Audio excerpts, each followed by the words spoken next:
अस्सलामुअलैकुम वरहमतुल्लाहि वबरकातुहू। बिस्मिल्लाहिर्रहमानिर्रहीम। अल्लाहुम्मा सल्ली अला मुहम्मदिन व बारिक वसल्लिम।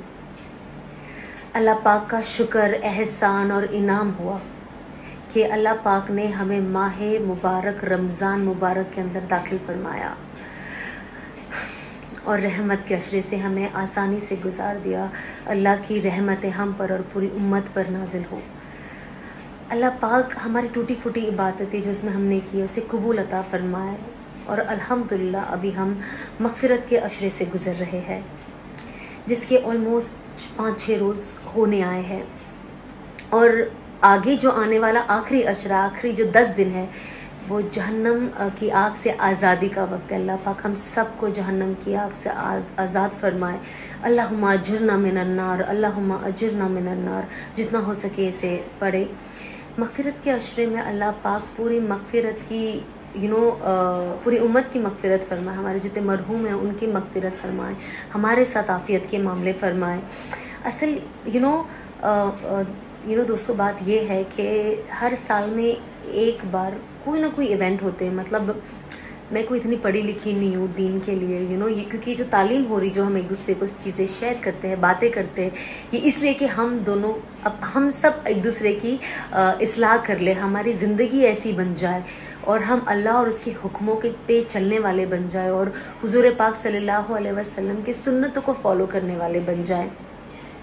मैं अक्सर इन सारी चीज़ों को रमज़ान को हमेशा मैं उस ज़माने में भी बहुत करीब से देखा और रमज़ान में पहले से मेरी ये तबीयत हो जाती थी कि रमज़ान के पहले दिन से लेके आखिरी दिन तक का अल्लाह पाक का शुक्र है कि मैं अल्लाह की इबादत में ही अपने आप को लगाती थी और ज़्यादातर उसमें ही वक्त गुजारती थी। अल्लाह उसे कबूल फरमाया, आमीन।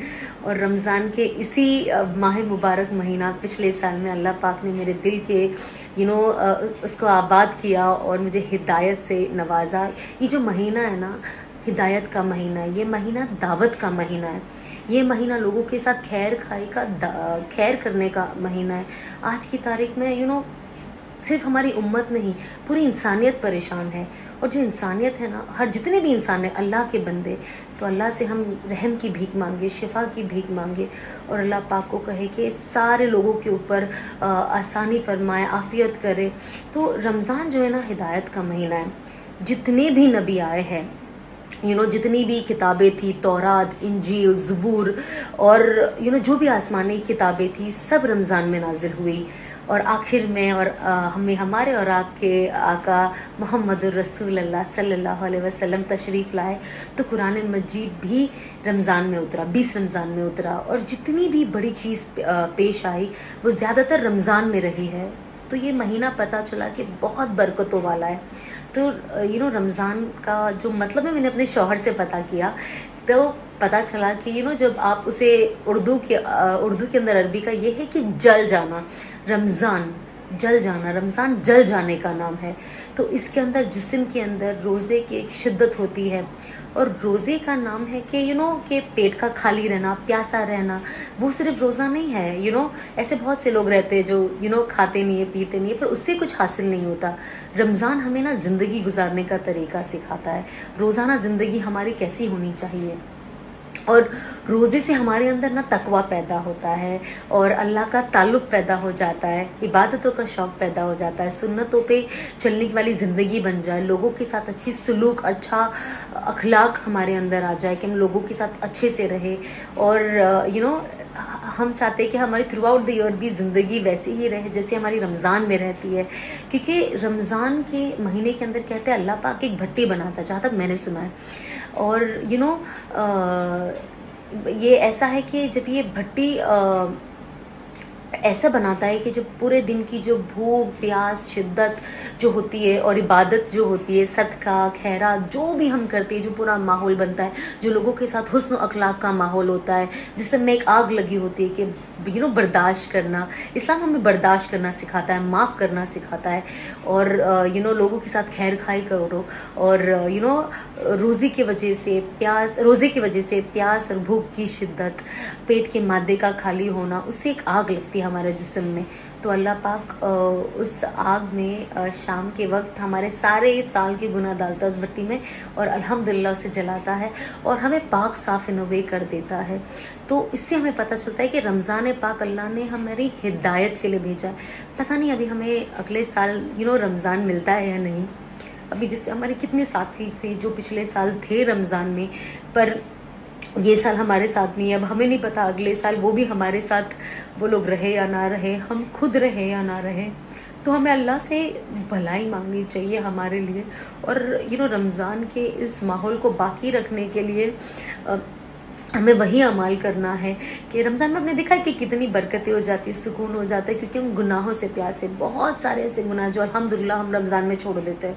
और अगर यही गुनाह हम अदरवाइज भी छोड़ दे पूरे साल, और जैसे हम इबादत की कसरत करते हैं, हर चीज़ जो हम बाकी रखे पूरे साल, तो पूरी ज़िंदगी हमारी रमज़ान जैसी बन जाएगी।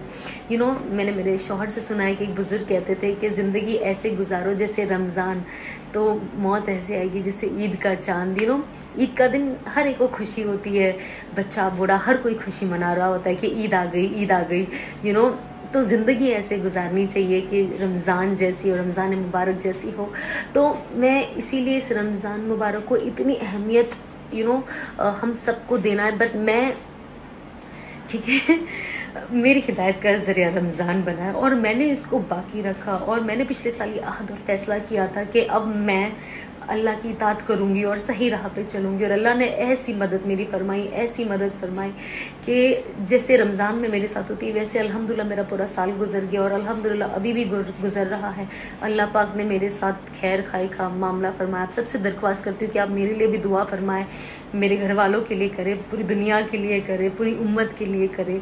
और बस यही आपसे शेयर करना था। तो इस रमज़ान को आप वेस्ट होने मत देना, और कोशिश करना कि आप अपने आप से एक वादा करें कि आप इसके बाद भी अपनी ज़िंदगी ऐसे ही गुजारोगे, और कोशिश करोगे हर बुरी चीज़ से दूर रहने का। और यू नेवर नो कि कब हमारा बुलावा आ जाए, और हम बिल्कुल नहीं चाहेंगे कि हम इस हाल में अल्लाह से मिले।